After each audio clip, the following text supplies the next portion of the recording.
Assalamualaikum warahmatullahi wabarakatuh. Kembali lagi dengan saya Mahmud Badarudin di channel Mahmud Badarudin.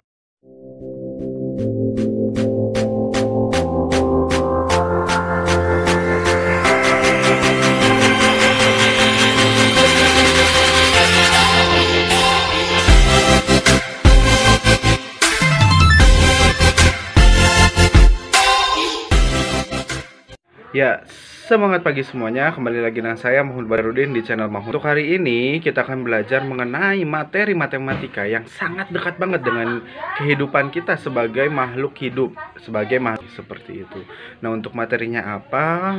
Untuk judul materi bab aritmatika sosial ini disaksikan baik-baik agar pembelajaran lebih bermakna. Sebelum memulai pembelajaran, kepercayaan dan agama masing-masing, berdoa dimulai. Kita langsung saja ke materi. Mari kita saksikan.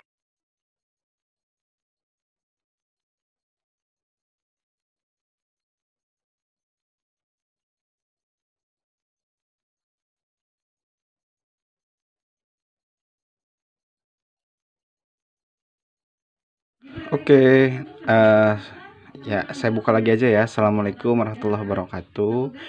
Nah, jadi tadi sudah dijelaskan bahwa kita akan belajar mengenai aritmatika sosial. Nah, kenapa sih kalian harus belajar aritmatika sosial gitu ya? Nah, karena aritmatika sosial ini memang benar-benar berada di sekitar kita gitu, di sekitar kalian, di sekitar kehidupan manusia gitu. Karena manusia adalah makhluk sosial dan makhluk ekonomi, maka aritmatika sosial ini sangat perlu gitu ya untuk kehidupan kita gitu. Jadi kalau misalkan kemarin-kemarin ada yang nanya, Pak, ngapain sih belajar matematika, nggak kepake kok gitu kan, atau Kak, gimana sih apa fungsi matematika di kehidupan sehari-hari kita, masa akar dipakai di kehidupan? Nah, bukan seperti itu. Namun matematika memang karena ilmu yang membahas mengenai angka-angka, jadi setiap ada yang angka itu adalah menggunakan konsep matematika. Nah, maka untuk lebih jelasnya, sekarang kita akan belajar mengenai aritmatika sosial. Silahkan disiapkan kertas dan ballpointnya atau pensilnya, dan perhatikan dengan baik-baik materi yang akan saya sampaikan berikut. Oke, nah ini kenapa saya kosongkan? Ini adalah penjelasan yang tadi saya sampaikan. Jadi silahkan apa yang tadi saya katakan ditulis di bagian atas ini gitu ya. Nah, selanjutnya untuk aritmatika sosial ini terbagi atas 3 nilai ya. Yang pertama itu adalah nilai total, nilai satuan, nilai sebagian. Nah, nilai total itu yang kayak gimana? Nah, nilai total itu adalah nilai keseluruhan apa yang telah kita miliki.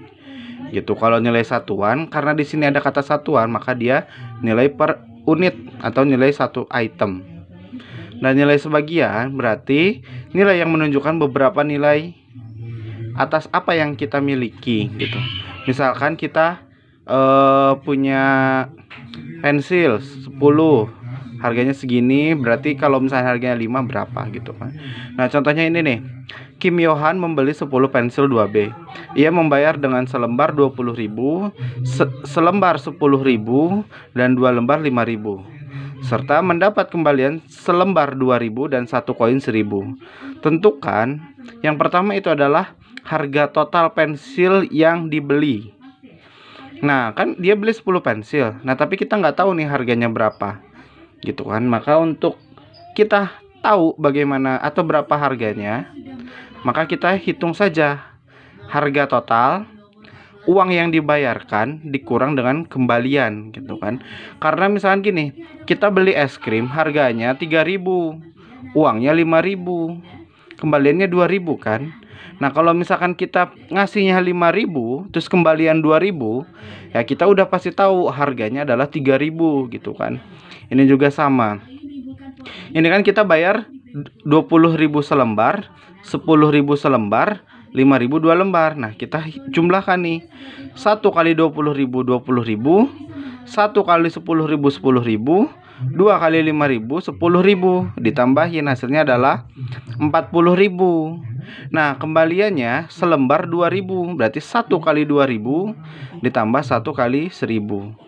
maka hasilnya adalah 3.000. Berarti harganya untuk 10 pensil adalah 40.000 dikurang 3.000, yaitu 37.000. Nah, ini untuk harga 10 pensil. Yang kedua, harga satuan. Nah, untuk menghitung harga satuan, harga total dibagi banyaknya barang. Kalau harga totalnya 37.000 dan banyaknya ada 10 pensil, berarti 37.000 dibagi 10, yaitu 3.700 gitu. Nah, itu harga satuan. Nah, selanjutnya, jika Kim Seon Ho membeli 4 pensil, berapa yang ia bayar? Nah, karena harga satu pensilnya 3.700, maka harga 4 pensil adalah 4 dikali harga satuan. Nah, berarti di sini adalah 4 dikali 3.700 sama dengan 14.800. Maka untuk membeli 4 pensil, Kim Seon Ho harus membayar sebanyak 14.800. Nah, buat kalian jika ada pertanyaan silahkan komen saja langsung di bawah di kolom komentar ya, gitu. Oke, selanjutnya. Nah, di sini ada istilah-istilah yang terdapat dalam aritmatika sosial.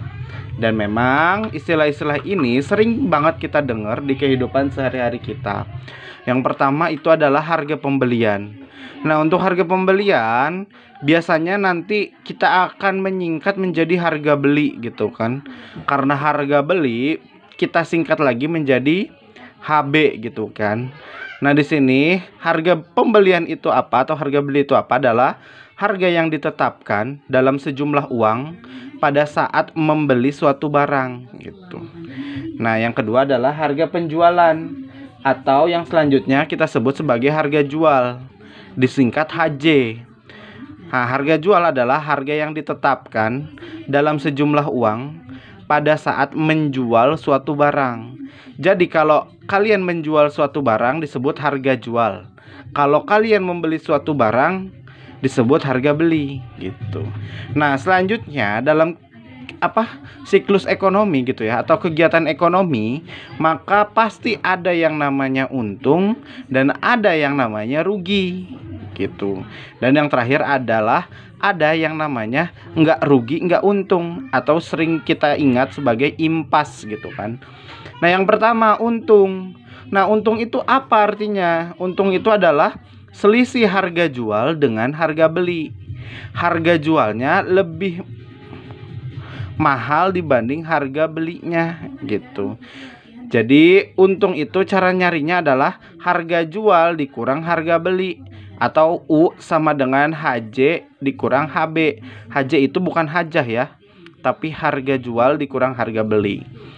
Oke, yang kedua selisih rugi ya. Rugi itu R disingkatnya ya, atau disimbolkan sebagai R, yang artinya adalah selisih harga beli dengan harga jual. Jadi harga belinya itu lebih mahal dibanding harga jualnya. Atau rugi sama dengan harga beli dikurang harga jual. Atau R sama dengan HB dikurang HJ. Nah, yang ketiga di sini impas. Impas itu adalah kondisi harga beli dan harga jual yang sama. Jadi nggak rugi nggak untung gitu ya, sehingga HB-nya sama dengan HJ gitu. Nah, misalkan saya punya contoh seperti ini nih. Andin membeli selusin kerudung dengan harga 300.000. Jika Andin menjualnya dengan harga 30.000 per buah, maka Andin mengalami untung atau rugi. Nah, berapa besarnya? Jadi kalau untung berapa untungnya, kalau rugi berapa ruginya. Nah, maka kita di sini kita tulis dulu HB. HB itu kan harga beli. Nah, jadi Andin membelinya berapa? Membeli selusin kerudung harganya 300.000. Berarti HB-nya kita tulis di sini adalah 300.000. Nah, tapi 300.000 ini untuk satu lusin. Nah, sekarang satu lusin itu ada berapa buah? 12 kan? Maka untuk harga per buahnya kita hitung 300.000 dibagi satu lusin ada 12 ya, berarti dibagi 12 sama dengan, nah 300.000 dibagi 12 berapa ayo?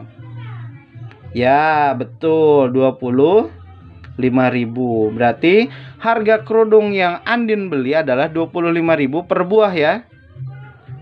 Gitu. Nah, terus selanjutnya kita di sini harga jual. Harga jualnya berapa? 30.000. Berarti kita tulis 30.000 per buah. Nah, sekarang lihat di sini. Harga belinya 30.000, harga jualnya 30.000. Oh, harga belinya 25.000. Ya, harga belinya 25.000 ya, harga jualnya 30.000. Nah, sekarang lihat harga apa yang lebih besar dibanding harga apa. Nah, karena harga jualnya 30.000 lebih besar dari 25.000. Nah, berarti kita lihat sini harga jualnya kan lebih besar dibanding harga beli, maka dia akan mengalami keuntungan gitu ya. Berarti di sini kan, di sini maka Andin mengalami untung atau rugi. Berarti dia mengalami untung. Mengalami untung. Nah, untungnya berapa gitu. Nah, untungnya tinggal dilihat itu aja rumusnya. Untung sama dengan harga jual dikurang harga beli. Berarti untung sama dengan harga jual dikurang harga beli. Nah, harga jualnya berapa? 30.000. Berarti 30.000 dikurang harga belinya 25.000. 25.000 berarti adalah 5.000. Nah, ini per buah gitu ya. Jadi untung satu kerudung itu adalah 5.000. Nah, di sini kan dia punya 12 kerudung. Maka untungnya adalah 12 dikali 5.000 sama dengan 60.000. Maka besarnya untung yang dimiliki Andin adalah 65.000. Seperti itu ya. Jadi untuk mengerjakan soal ini, nah, supaya kalian lebih ngerti, nah, saya sudah menyiapkan soal. Silahkan dilihat soalnya dengan baik-baik ya, dan dikerjakan dengan sebaik-baiknya.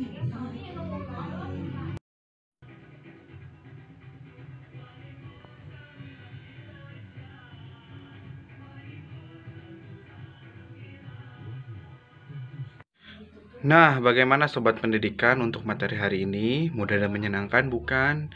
Nah, buat kalian yang memang merasa masih lemah untuk materi matematika, silahkan dibuka lagi saja video-video sebelumnya, dipelajari dengan sebaik-baiknya.